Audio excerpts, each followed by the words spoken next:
Welcome to this episode of To The Point. We are talking to retired Brigadier General, United States Marine Norman Cooling to be official, Norm for short for his first name that most enlisted Marines would have never called him in uniform. And I'm still struggling years after being out of the Marine Corps. It shows you how well the Marine Corps taught us. We still have it ingrained in our little enlisted heads that officers are to be addressed as sir or ma'am, and you don't go around calling them by their first name. This isn't the Navy. I never forget that. Wow. I know when you were aboard, you didn't have this issue, but we were on an LST in 1996, and the captain of the boat walked by. We were having mid-rets. And we said, "Good morning, sir," because it was, it was morning. It was middle of the night, but it was morning. And he's like, I forget his name. I'm just going to call me Doug. We're like, nah, man. I mean, I know all of my lieutenants' first names, never called them by it, ever. And they were, I won't dime them out for behavior in front of us, but they've got to the point where they were like, "Go ahead, we're off the record." We're like, no, we're not. Is that a word we use in the shit? I don't envy Eric. That's a rough ride. Oh yeah, I'm like, but yeah, that's. But you know how it is in our branch. I mean, I think it's funny, and it's kind of where we're going to take this conversation for this next segment. The last, not 4 years, I believe the last decade, 2 decades, we've seen this pattern of veterans coming out and serving in politics.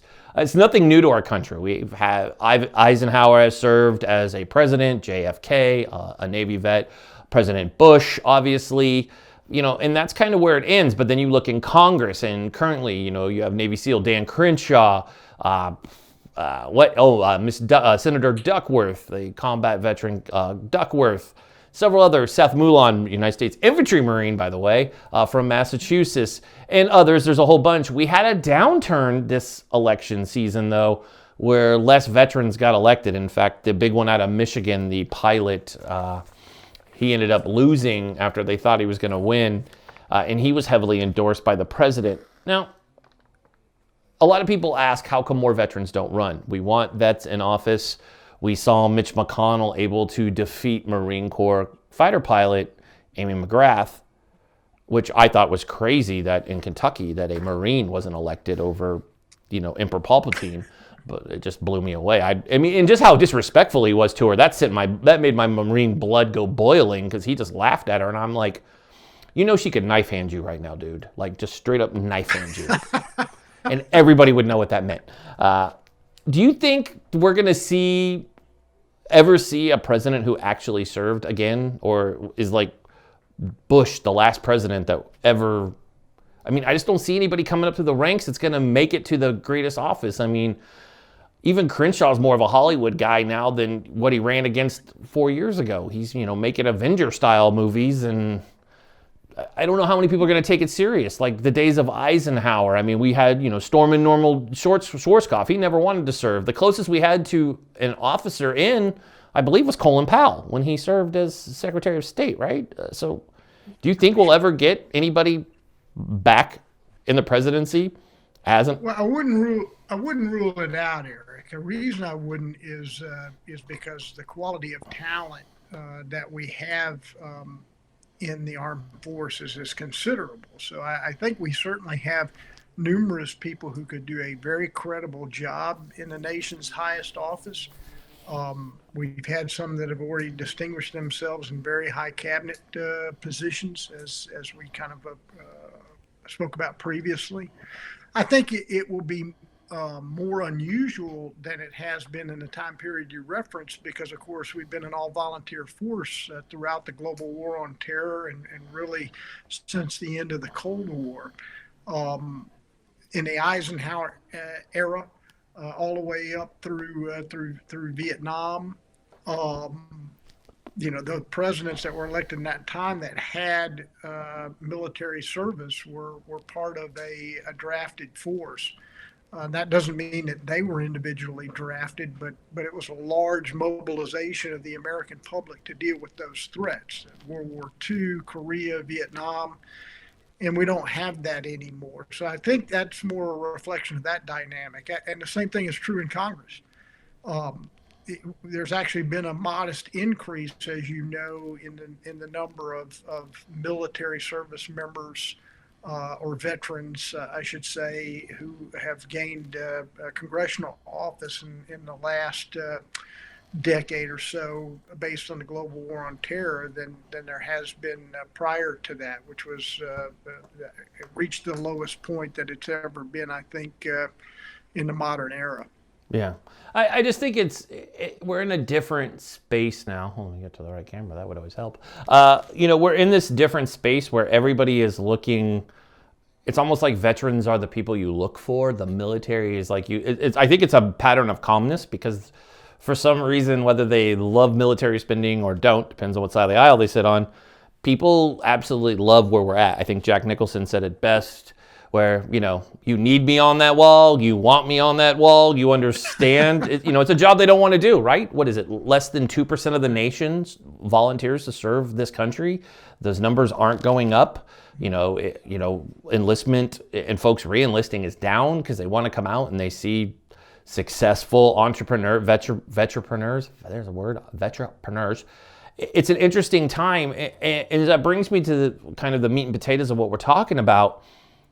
We look at the current electoral lay of the land, and do you think this current system we have, do you think that requires reform? Like the current election system, it seems very broken. We've had some interesting cast of characters on the last 7 days on our show talking about election voting. We can do a lot of things, even our CAC cards, right? All of our info is electronic, but our cars, everything, but we don't vote that way.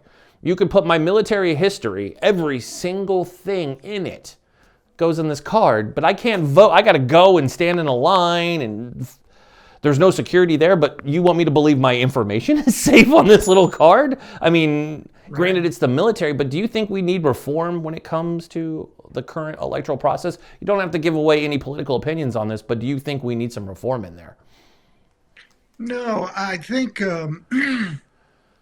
I think the Constitution, Eric, is sound in terms of laying out our electoral process. However, we have evolved some of the things by policy and practice that the Constitution and the authors of the Constitution and its current amendments it never had any idea would transpire. I would argue. So I do believe because our elections seem to be increasingly polarizing, that it merits whomever the president is chartering a bipartisan commission, if you will, to take a look at it. And there's really two aspects of that. One of which you alluded to at the beginning of your remarks, and then the second that you also kind of mentioned towards the end, and that's first the election process itself, the electoral process, and then second, how we mechanically conduct elections. Those are two kind of distinct issues, but both merit some scrutiny and looking at. I think there's a lot of ideas out there. I don't know how credible they are, but a well done bipartisan committee that would take a conscious look at things like number one, campaign finance reform, two, gerrymandering, three, the potential for ranked choice voting, term limits, not only for the members of Congress, but also for the professional staff members that really run the day-to-day mechanics of the Congress, that most Americans aren't even aware of the role that they play, but they are typically the people that don't leave Washington, even more so than the elected candidates who are of course held accountable to their constituencies. So that's probably a long answer to your question, but I think a hard bipartisan look at all of those issues, it's time for that, because we ought not be continuously left with a primary system that produces two extremely polarizing figures. And I'm not just referencing the current election at the national level. It's really that way across the board right now. And I agree with you. So we'll close with this fun question. It's the Marine Corps birthday, it's Veterans Day. Actually, the two questions. Would you say, and I love this because people love fear-mongering, I think gaslighting, which is a term I recently learned what it meant. I was so proud of myself. I was like, I never knew what it meant. Thank you, election 2020, I now know. I was like, I've heard the younger, I sound old when the younger folks say it. I have teenagers. Don't worry, I'm the guy who like 2 years ago learned what woke meant. I was like, yeah, you wake up. No, Dad, it's different, woke. I'm like, okay, we're going with short words now. I'm like, boy, you guys would not serve. You guys wouldn't hang in the Corps. We don't speak those words. We use other words. They start with F. All of our words start with F. It's the hardest thing in the world. I tell people, side note, everybody watching, the hardest thing I struggle with on this show, people are like, people who know me know I have my Marine Corps language that off camera is very colorful, or otherwise known as talk like every other Marine that anybody knows. You know what I'm talking about. I know you flag officers are more sophisticated and drink your bourbon with your pinky fingers up, while us enlisted folk, we drink ours not with our pinkies up. Same bottle though. Earlier you accused me of playing golf, and I wish I could effectively play that sport. He's like, I've had lots of, no, just kidding. Okay, we've run across your golf course in Hawaii. We know how upset you get. Trust me. And yes, we do throw our officers under the bus when we get busted for it. We're like, he made us do it. He told us, cut across. It's his fault. I'm with 3-3. So that was you. It was me. My question is this. A lot of people are scared. They hear this gaslighting that involves our military, something that you and I both take to heart. Our service, our oath never ended, which is most of us, I would say. I don't believe in my heart that our military will ever turn against us. The people that we have amazing Marines, amazing sailors, amazing soldiers, amazing airmen. Who did I leave out? We have amazing, they're Department of Homeland Security. Coast Guard, we have amazing Coast Guard. Do I have to say Space Force? They're technically a branch. Space Force is remarkable too, I guess. I don't know. I know the beginning ones that I said. I kiddingly pick on the Coast Guard and Space Force, but we do have amazing Marines. We have amazing sailors, amazing soldiers, amazing airmen. We do have these amazing folks. There's no threat. Our country is still running every day. We have amazing flag officers and leadership that our folks aren't, there's no risk. Everybody's like, oh, we could be taken over. I'm like, we're still training. It's not like we're sitting around like the rest of us in garrison. They're not sitting around, doing nothing. Training's still going on. We're still preparing for our enemies. That hasn't changed, right? I mean, let the people at home know that the day-to-day action of the military still takes place. We're still doing our job. That's what we enlist for. We're not at home playing Xbox. No, not at all. I think the special trust that the American public has bestowed in its military is well deserved. And with regard to having some sort of concern about the military being employed against its own people, that's a very complex issue. There's certainly historical precedent, Eric. The post-World War I period being an example of that, where the phrase or the clause in our oath, any enemy, foreign or domestic, would come into play. But the checks and balances, et cetera, that fall short of that are pretty considerable. Yeah. So those would be some extremely unusual circumstances. We also have laws like posse comitatus that restrict the military from law enforcement roles for disturbances, those types of things. Yeah. So I agree with you. I wanted to bring it up because I tell people I break it down even simpler. I find it very hard to believe with as many, there's not as many of us as there are these soldiers because they're an army of 1 million.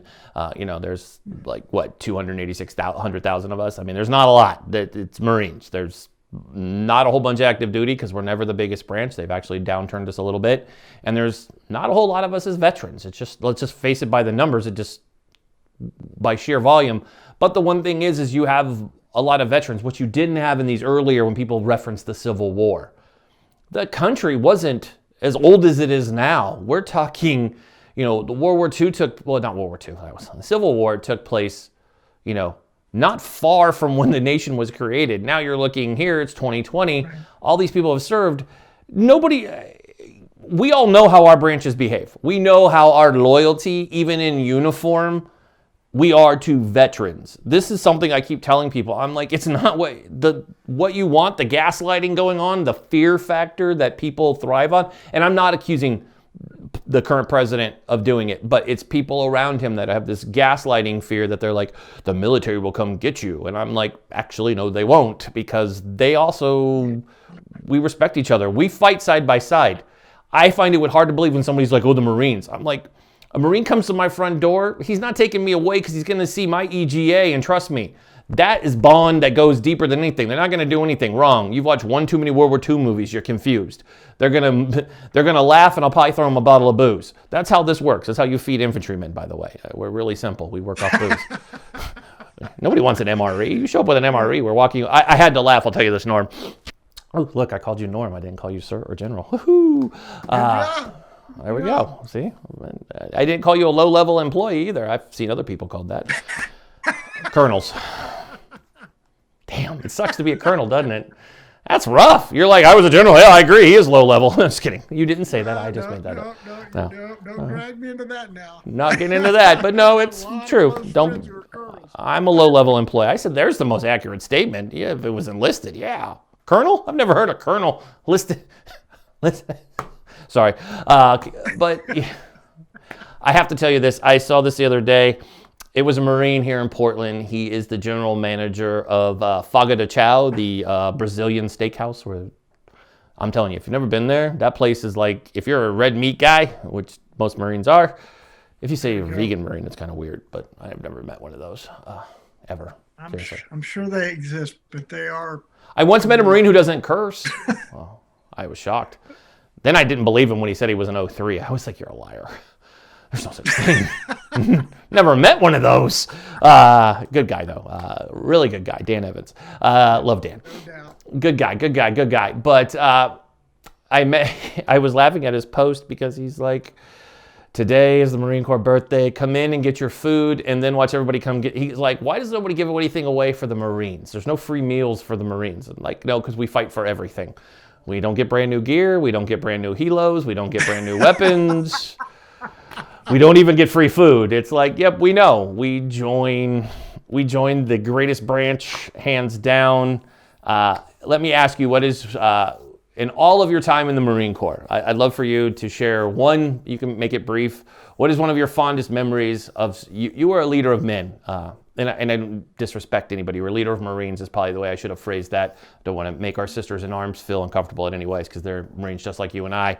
What is one of your fondest Marines of being a leader of Marines? I love to hear these stories. I don't get to hear them enough. Flag officers, you guys win. Brigadier General, share with me and our crowd who loves America, loves the Marine Corps, what it's like to lead Marines. What's one of your fondest memories?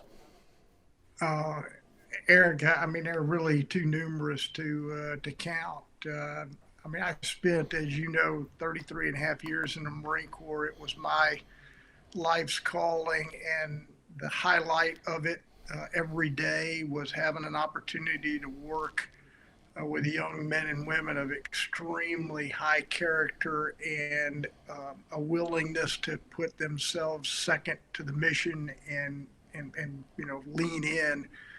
Memories wise, the ones that stand out the most, both in a positive way and in a tragic way, are those that you have an opportunity to lead Marines in combat. Certainly when you've done something like refield a police force in a volatile city in Iraq, like Haditha, That's a rewarding experience because you know the sacrifices and the effort that the Marines involved put into that, and it's a huge spiritual celebration, if you will, when you accomplish things like that. And then on the opposite end, the memories that stick out in a tragic way are when you have to call a parent a few days after losing their son, and letting them know that you won't be able to bring them home. It's a range of emotions, but both, the whole spectrum of those types of emotions is really what bonds Marines together, makes days like today so very, very special to all of us.